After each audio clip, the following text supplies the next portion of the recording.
जय हिंद दोस्तों। तो आज क्लास 12th का फिजिक्स हम लोग पढ़ते हैं और इससे पहले वाले वीडियो में हम लोगों ने वैद्युत द्विध्रुव के कारण वैद्युत क्षेत्र की तीव्रता की चर्चा किया हुआ है और अच्छी स्थिति में या अनुदैर्ध्य स्थिति में हम लोगों ने चर्चा किया हुआ है। तो जो लोग उस वीडियो को नहीं देखे हैं कृपया वो वीडियो जाकर आप देख सकते हैं। तो आज हम लोग चर्चा करेंगे निरक्षीय या अनुप्रस्थ स्थिति में वैद्युत क्षेत्र की तीव्रता। तो एक हम वैद्युत द्विध्रुव लेते हैं। ये हम लोगों ने एक वैद्युत द्विध्रुव लिया। ये हम लोगों ने एक वैद्युत द्विध्रुव लिया। ये माइनस क्यू है और ये क्या है, प्लस क्यू चार्ज है। ये ए पॉइंट है, ये क्या है, बी पॉइंट है। ये पॉइंट ए है, ये पॉइंट बी है। इसका मध्य बिंदु हम मान लेते हैं ओ है। इस द्विध्रुव की जो टोटल लेंथ है वह हमने मान लिया 2l। तो ये कितना हो जाएगा, l हो जाएगा। यह लेंथ l हो जाएगी और यह लेंथ भी क्या हो जाएगी, l हो जाएगी। अब हमें निरक्षीय स्थिति या अनुप्रस्थ स्थिति में वैद्युत क्षेत्र की तीव्रता ज्ञात करना है। तो निरक्षीय स्थिति या अनुप्रस्थ स्थिति का मतलब होता है कि वह बिंदु इस रेखा के लंबार्धक पर स्थित होना चाहिए। तो यह हमने लंबार्धक खींचा और यह बिंदु P है जहां पर हमें वैद्युत क्षेत्र की तीव्रता ज्ञात करना है। तो यह बिंदु किस स्थिति में है, निरक्षीय स्थिति या अनुप्रस्थ स्थिति में है। अब इस बिंदु पर वैद्युत क्षेत्र की तीव्रता इसके कारण भी होगी और इसके कारण भी होगी। मान लेते हैं इसके कारण वैद्युत क्षेत्र की तीव्रता E1 है और इसके कारण वैद्युत क्षेत्र की तीव्रता E2 है। हम जानते हैं कि वैद्युत क्षेत्र की तीव्रता की दिशा बल की दिशा में होती है। तो यहां पर यदि हम कोई परीक्षण आवेश रखेंगे, धन परीक्षण आवेश, तो आकर्षण बल लगेगा।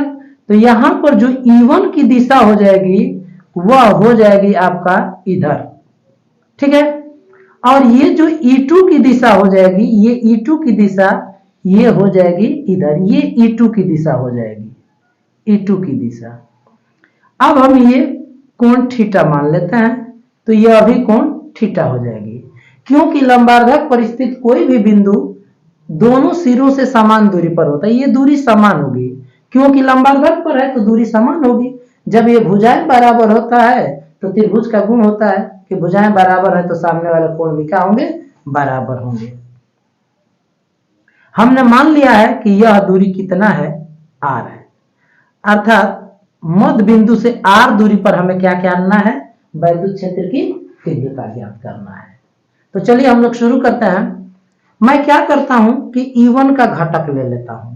तो E1 का इस दिशा में घटक क्या हो जाएगा, E1 का इस दिशा में घटक हो जाएगा E1 cos थीटा। E2 का घटक लेंगे, E2 का भी इस दिशा में घटक लेंगे तो यह हो जाएगा E2 cos थीटा। यहां पर हम लोग घटक ले लेते हैं। ये तो E1 का घटक जब हम लेंगे इधर, ये कोण थीटा होगा, ठीक है। तो इस दिशा में हम घटक लेंगे तो यह घटक हो जाएगा E1 cos थीटा और E2 का घटक लेंगे तो यह हो जाएगा E2 cos थीटा और ये हमें टोटल वैद्युत क्षेत्र की तीव्रता का रिजल्ट देंगे। यदि यह कोण थीटा है तो यह कोण भी क्या हो जाएगा, थीटा हो जाएगा। तो E1 का घटक हम इस दिशा में निकालेंगे तो E1 cos थीटा आ जाएगा, ठीक है। और E2 का भी निकालेंगे तो E2 cos थीटा हो जाएगा। तो हमें नेट वैद्युत क्षेत्र की तीव्रता निकालना है तो E1 निकालना होगा और E2 निकालना होगा। तो निकाला जाए। माइनस क्यू के कारण बिंदु P पर वैद्युत क्षेत्र की तीव्रता, माइनस क्यू के कारण बिंदु P पर वैद्युत क्षेत्र की तीव्रता, P पर वैद्युत क्षेत्र की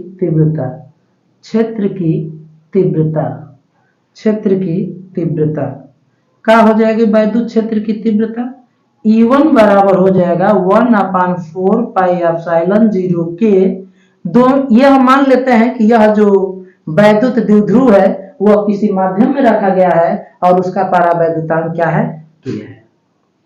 तो E1 बराबर 1/4πε0 के Q बटा में R होता है। इसमें चिन्ह हम नहीं लेते हैं, सदिश राशि है तो चिन्ह नहीं लेते हैं। तो Q और बाटा में R स्क्वायर होता है, तो यहाँ पर आपका दूरी जो है वह AP है, तो ये हो जाएगा AP का स्क्वायर। ये आपका इक्वेशन नंबर क्या हो गया, फर्स्ट हो गया।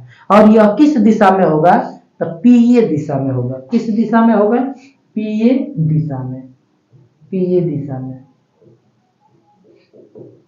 PA दिशा में होगा। अब प्लस Q के कारण बिंदु P पर, प्लस Q के कारण बिंदु P पर, बिंदु P पर वैद्युत क्षेत्र की तीव्रता, वैद्युत क्षेत्र की तीव्रता का हो जाएगा E2 बराबर हो जाएगा 1/4πε0 के, और क्या हो जाएगा Q, इसमें आवेश के चिन्ह से कोई मतलब नहीं है, PB का स्क्वायर हो जाएगा। इसको हमने इक्वेशन नंबर सेकंड माना, और इसकी दिशा किधर हो जाएगी, BP दिशा में हो जाएगा। किस दिशा में हो जाएगा, BP दिशा में, BP दिशा में, BP दिशा में होगा। तो हमने E1 और E2 मान लिया है, ठीक है ना।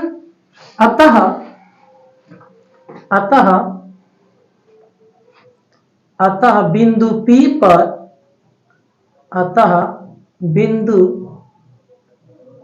पर, परिणामी वैद्युत क्षेत्र की तीव्रता, परिणामी वैद्युत क्षेत्र की तीव्रता, परिणामी वैद्युत क्षेत्र की तीव्रता, परिणामी वैद्युत क्षेत्र की तीव्रता हम लोग निकालते हैं। परिणामी वैद्युत क्षेत्र की तीव्रता, वैद्युत क्षेत्र की तीव्रता क्या हो जाएगा, E बराबर हो जाएगा E1 cos theta plus E2 cos theta.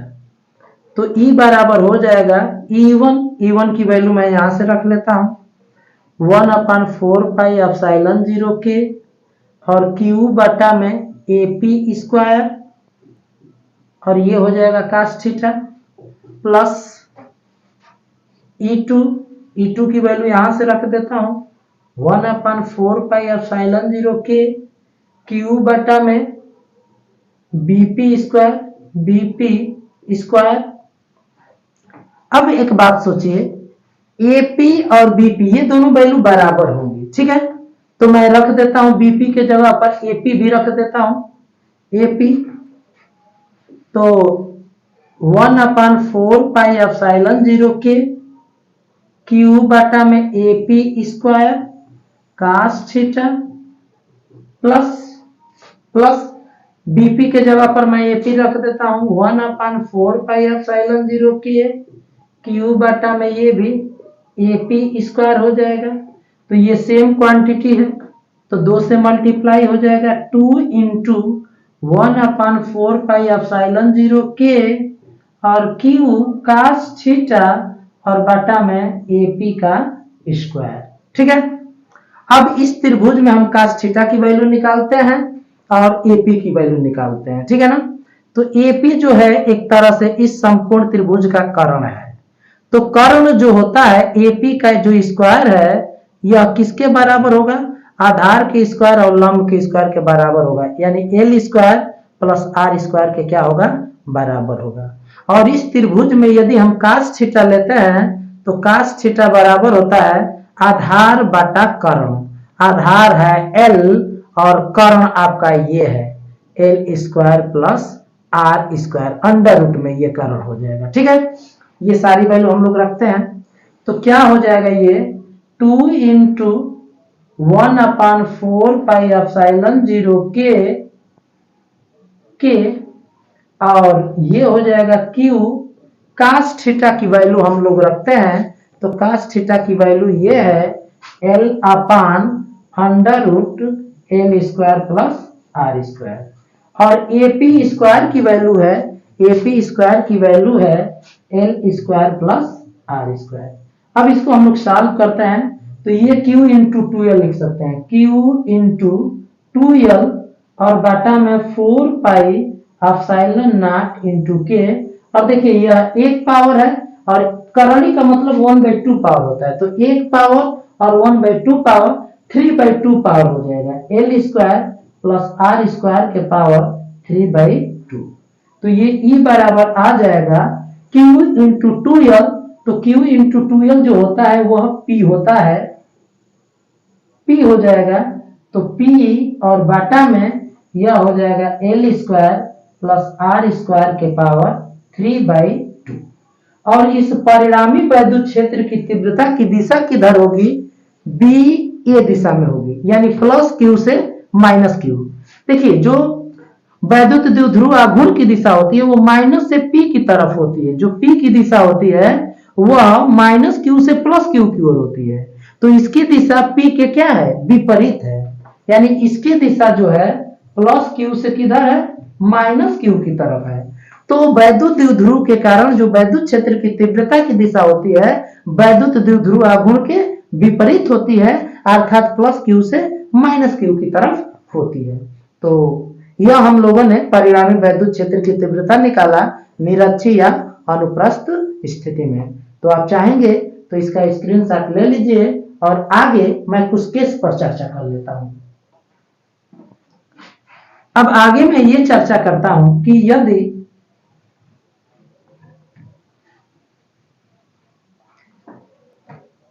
इस यल का मान R से बहुत कम हो, यदि यल मोस्ट लेस देन 2R, ठीक है, यल का मान R से बहुत कम हो तो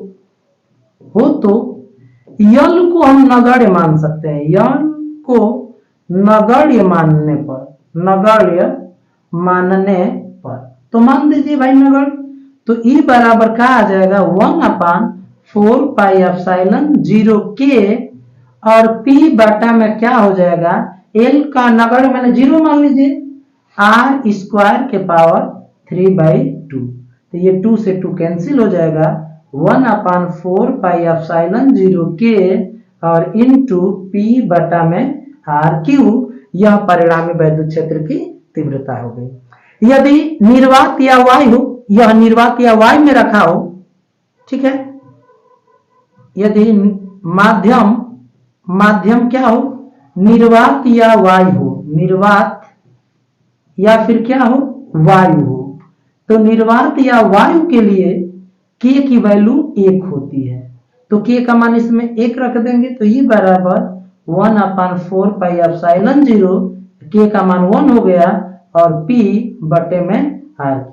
तो यह वैद्युत द्विध्रुव के कारण निरक्षीय स्थिति में वैद्युत क्षेत्र की तीव्रता हो गई जब माध्यम आपका निर्वात रहेगा या फिर क्या रहेगा, वायु रहेगा। तो अब हम लोग आगे पढ़ेंगे वैद्युत द्विध्रुव के कारण किसी बिंदु पर वैद्युत विभव। तो अब हम लोग चर्चा करते हैं वैद्युत द्विध्रुव के कारण उत्पन्न वैद्युत विभव। तो पहले केस में चर्चा करते हैं अच्छी स्थिति या अनुदैर्ध्य स्थिति में हम लोग वैद्युत विभव निकालेंगे। तो यहाँ पर एक हम लोगों ने वैद्युत द्विध्रुव लिया, ये माइनस Q है चार्ज यहाँ पर बिंदु A पर, और इस बिंदु B पर आपका प्लस Q चार्ज है। इस द्विध्रुव का मध्य बिंदु O है, इस द्विध्रुव की जो टोटल लंबाई है वह आपका 2L है, तो जो मध्य बिंदु है ये, तो यह डिस्टेंस आपकी L हो जाएगी और यह डिस्टेंस भी आपकी क्या हो जाएगी, L हो जाएगी, ठीक है। अब यह द्विध्रुव ऐसे माध्यम में स्थित है जिसका परावैद्युतांक क्या है, K है। अच्छी स्थिति का अर्थ होता है कि यह द्विध्रुव के अक्ष पर हम कोई बिंदु लेंगे, तो यदि अक्ष पर कोई बिंदु लेते हैं तो वह बिंदु अच्छी स्थिति में कहलाता है। तो हमने अक्ष पर एक बिंदु P लिया है जो द्विध्रुव के मध्य बिंदु O से R दूरी पर है, द्विध्रुव के मध्य बिंदु से कितने दूरी पर है, R दूरी पर है।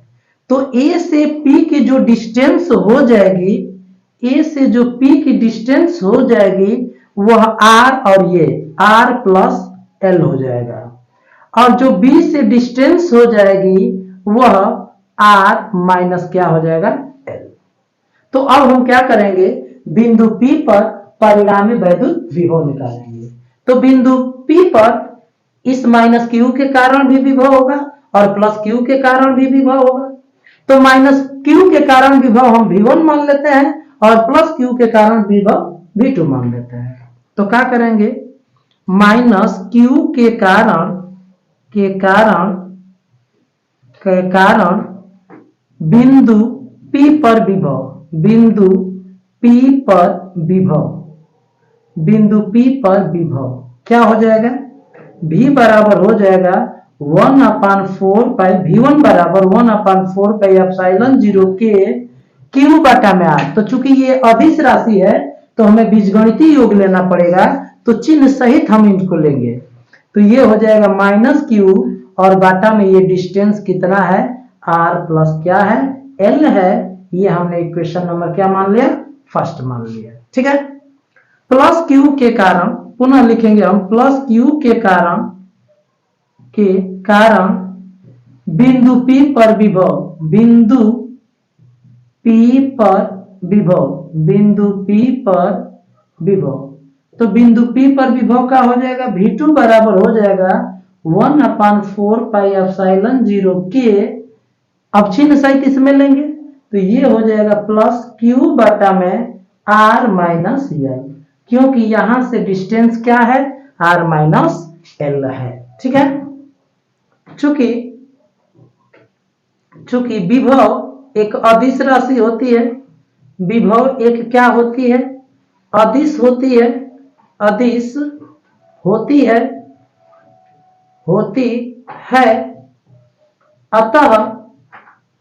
अतः बिंदु P पर जो विभव होगा, अतः बिंदु P पर विभव,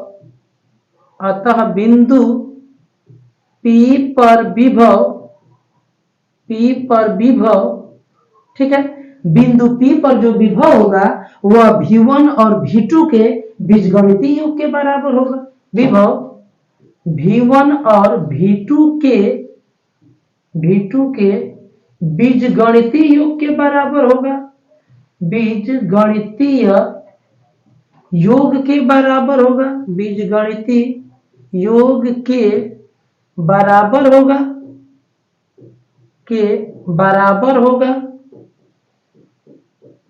बीजगणितीय योग के बराबर होगा, क्योंकि अदिश राशि है और अदिश राशियों को बीजगणितीय योग से जोड़ते हैं और सदिश राशियों को सदिश बीजगणितीय विधि से जोड़ते हैं। ठीक है, तो अतः बिंदु P पर परिणामी विभव क्या हो जाएगा, परिणामी विभव V बराबर हो जाएगा V1 प्लस V2। तो V1 का मान ये है और V2 का मान ये है 1/4 पाई एप्सिलॉन नॉट के, और ये है माइनस Q बटा में R प्लस L, और V2 का मान है 1/4 पाई एप्सिलॉन 0 के और Q बटा में R प्लस L। आप कॉमन कर लीजिए, Q बटा में 4 पाई एप्सिलॉन नॉट के, ये हो जाएगा -1/R प्लस L, और ये हो जाएगा प्लस 1/R प्लस L। अब इसको आप सॉल्व करेंगे तो 1/4 पाई एप्सिलॉन नॉट के एलसीएम लेंगे तो R माइनस L एक होगा, ये R माइनस L हो रहा है, R माइनस L, ये तो ये एलसीएम लेंगे तो R प्लस L हो जाएगा और एक का होगा R माइनस L, ये कैंसिल होगा, ये बचेगा, इसका इसमें हम गुणा करेंगे तो माइनस R प्लस L हो जाएगा, जिससे ये खत्म, ये तो ये हो जाएगा R प्लस L, तो R से R कैंसिल हो जाएगा, L क्या हो जाएगा 2L हो जाएगा, तो ये हो जाएगा 1/4 पाई एप्सिलॉन नॉट के Q इंटू 2L हो जाएगा, और यहाँ पर क्या है A प्लस B है और A माइनस B है, तो A square minus B square.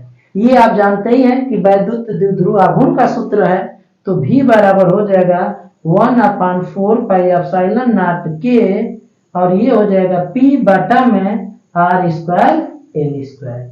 तो यह क्या हो गया, बिंदु P पर परिणामी वैद्युत विभव हो गया। ठीक है, अब आप चाहेंगे तो इसका स्क्रीनशॉट आप ले सकते हैं।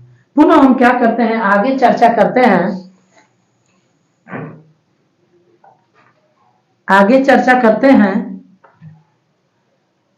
यदि यल का मान आर से बहुत कम हो, यदि यल का मान आर से बहुत कम हो तो यल बराबर हम 0 रख सकते हैं, नगण्य मान सकते हैं।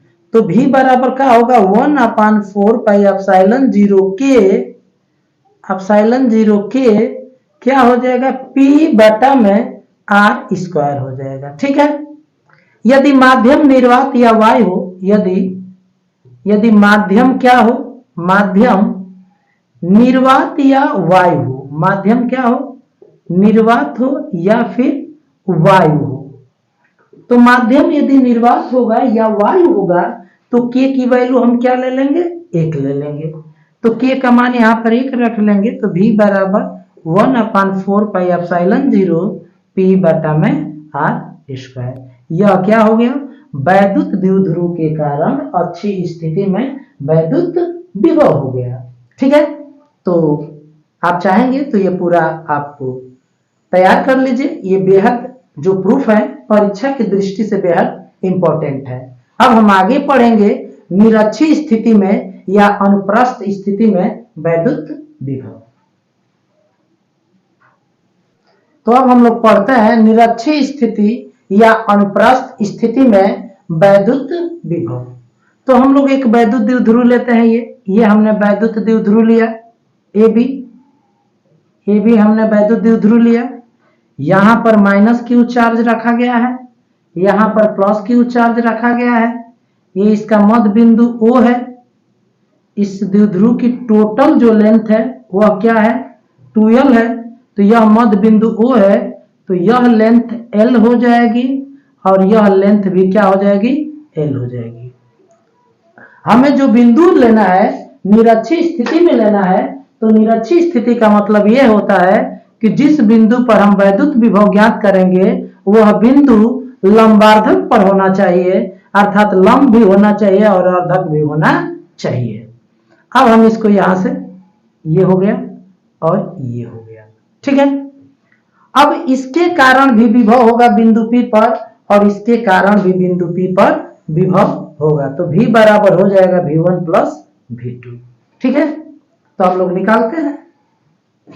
माइनस Q के कारण